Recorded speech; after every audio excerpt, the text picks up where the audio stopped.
over here are related to a student program that likes self-study, and I believe that self-study is the key to the success. As sir had also said, tuition is a necessity, but nowadays we had made it necessary. जाना पड़ेगा tuition, तुम यहाँ नहीं जाओगे तो वहाँ चले जाओ, तुमको 2 ट्यूशन लगा देते हैं, नहीं, इसकी कोई जरूरत ही नहीं। एक जो बच्चा होता है ना, वो 6 घंटे स्कूल में पढ़ता है कंटिन्यूअसली, उसका मन हो ना हो, अलग अलग टीचर आते हैं, उसे पढ़ा कर जाते हैं। वो वहां तक तो प्रेशर में रहा, हैप्पीली पढ़ा, किसी पीरियड को एंजॉय किया, किसी को नहीं किया। रेदर देन दैट वो घर पे जाता है, उसको एक और प्रेशर है कि मुझे होमवर्क करना है, क्योंकि वो बिना होमवर्क के कल स्कूल आएगा तो फिर मैम उसे पनिश करेगी। उसके बाद फिर हम पेरेंट्स क्या कर रहे हैं, ट्यूशन भेज दे रहे हैं, यहाँ जाना है, वहां जाना है, 2 ट्यूशन करना है, तुम पढ़ते नहीं, ये करना ही नहीं। We have to do one thing, that is self-study.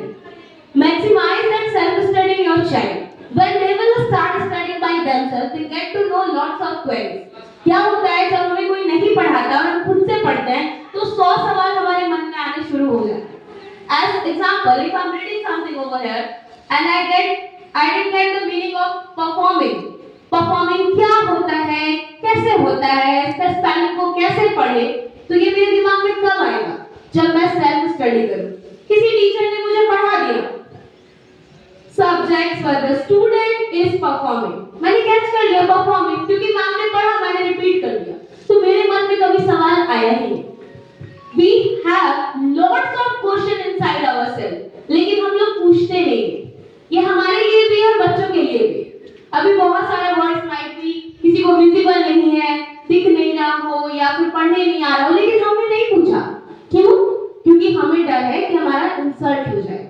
We have to snatch that fear from our child. वो fear को छीन लेना अपने बच्चे से। तुम्हें डरना ही नहीं है बेटा, इंसल्ट होगा ना, तभी तो सीखोगे ना। आदमी गिरता है तो उठता है, बचपन में कई बार हम लोग गिरे हैं, तब जाके सही से चल रहे हैं।